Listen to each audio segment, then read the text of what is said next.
ഖുർആനും ഹദീസും ദീനും കൃത്യമായി പഠിച്ചിട്ട് വേണം ഉന്നതിയിലേക്ക്, ആത്മീയതയിലേക്ക് സാലിക്കായി മാറാൻ.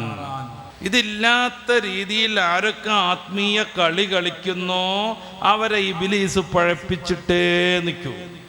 പിന്നെ അറാമുകളൊക്കെ അവർക്ക് ഹലാലാവും. പിന്നെ ഹാർമോണിയം പാടലായിരിക്കും ദിക്റിൻ്റെ പ്രധാന സംഗതി. കൈ ഇങ്ങനെ കൊട്ടണീൻ്റെ മസല എന്താണ്? പരിശുദ്ധ ഇസ്ലാം സമ്മതിക്കാത്തൊരു സാധനമാണത്. പക്ഷെ ദിക്റേൽക്ക് മൊത്തം പിന്നെ എങ്ങനെ ആവും? കൊട്ടിപ്പാട്ടായി മാറും, വട്ടപ്പാട്ടായി മാറും. എന്തുകൊണ്ടാ? ഇൽമിലൂടെ വളരാതെ എന്ത് വിപ്ലവം സൃഷ്ടിക്കാൻ ശ്രമിച്ചാലും അത് അബദ്ധത്തിലേക്കാണ് എത്തിച്ചേരുക. ഇന്ന് കാണുന്ന ശൈഖന്മാരിലൊക്കെ നമ്മളത് വല്ലാതെ കാണുന്നുണ്ട്.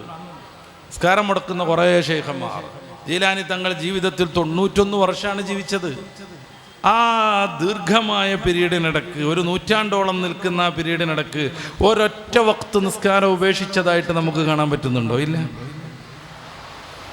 അതുകൊണ്ട് ശൈഖായി അജ്മീറിലേക്ക് യാത്ര പോവുക ഒരു സംഘമായിട്ട്. ഒറ്റ വക്ത്, ഒരു മാസം നീണ്ടു നിൽക്കുന്ന യാത്രയിനിടയിൽ ഒരൊറ്റ വക്ത് ഫർദ് നിസ്കരിക്കാതിരിക്കുക. ശൈഖിനെ വല്ലാതൊന്നും ആവാഹിക്കാത്ത ന്യൂ മെമ്പർമാരിങ്ങനെ ഇടയ്ക്കൊക്കെ ചോദിക്കും നമുക്ക് നിസ്കരിക്കണ്ടേ എന്ന്. അപ്പോൾ ഷെയ്ഖിനെ വല്ലാതെ സ്വാധീനിച്ച ഖലീഫമാരൊക്കെ ആയ ഷെയ്ഖിൻ്റെ 2ാമനും 3ാമനൊക്കെ ആയിട്ടുള്ള മുരീദ് അവരെ വിളിച്ചിട്ട് പറയും, എന്താ എൻ്റെ പ്രശ്നം? നിസ്കരിക്കണില്ല എന്നുള്ളതല്ലേ, അതിനെന്താ ഇപ്പോൾ കുഴപ്പം? ഖബറിൽ മലക്കുകൾ വന്നിട്ട് ചോദ്യം ചോദിക്കും, അപ്പോൾ ആദ്യം നിസ്കാരത്തെ ചോദിക്കും എന്നുള്ളതല്ലേ. അപ്പോൾ ഐറ്റങ്ങളിങ്ങനെ പറയാം, അതെ ആദ്യം നിസ്കാരത്തിനെയുള്ള ചോദിക്കുക. അപ്പം മലക്കുകൾ ചോദിക്കാൻ വരുന്ന സമയത്ത് നമ്മളെ ഷെയ്ഖ് അയാളെ പേരും പറഞ്ഞിട്ട് മൂപ്പരോട് ചോദിക്കാൻ പറഞ്ഞാൽ മതി എന്ന്. ചെറിയ അടി അടിക്കാൻ കരുതിയാൽ മലക്കിൻ്റെ അടിയോട് കൊണ്ടാലേ എന്തായിരിക്കും എന്ന് ആലോചിച്ച് നോക്കുക. മലക്കുകൾ ചോദ്യം ചോദിക്കാൻ വരുമ്പോൾ ആ ഷെയ്ഖിൻ്റെ പേരും പറഞ്ഞിട്ട് മൂപ്പരാളോട് ചോദിക്കാൻ പറഞ്ഞാൽ അതോടെ മലക്ക് പേടിക്കും, മലക്ക് അവിടുന്ന് പോവും. എന്തേ കാര്യം? ഫഅബ്ദു റബ്ബക ഹത്താ യഅതിയകൽ യഖീൻ. ഉറപ്പ് വരുവോളം അള്ളാഹുവിനെ ആരാധിക്കുക എന്ന് ഖുർആൻ പറയുന്നുണ്ട്. നമ്മളെ ഷെയ്ഖുന് ആ കയ്യിൽ ഉറപ്പിട്ടിരിക്കണ്, നിസ്കരിക്കണ്ട എന്നുള്ള ഉറപ്പിട്ടിരിക്കണ്.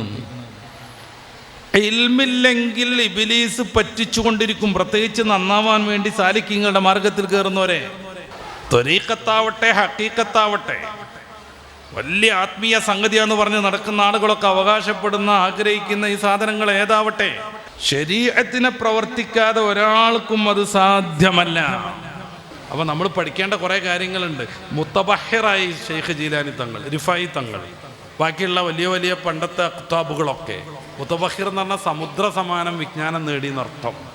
അല്ലാതെ ഫാത്തി ഓതാൻ കഴിയാതെ ഷെയ്ഖാവുക, യാസീൻ ഓതുമ്പോൾ കുറേ തെറ്റ് എന്നിട്ട് വലിയ തങ്ങളാകുക, ഇതൊന്നും അല്ല രീതി.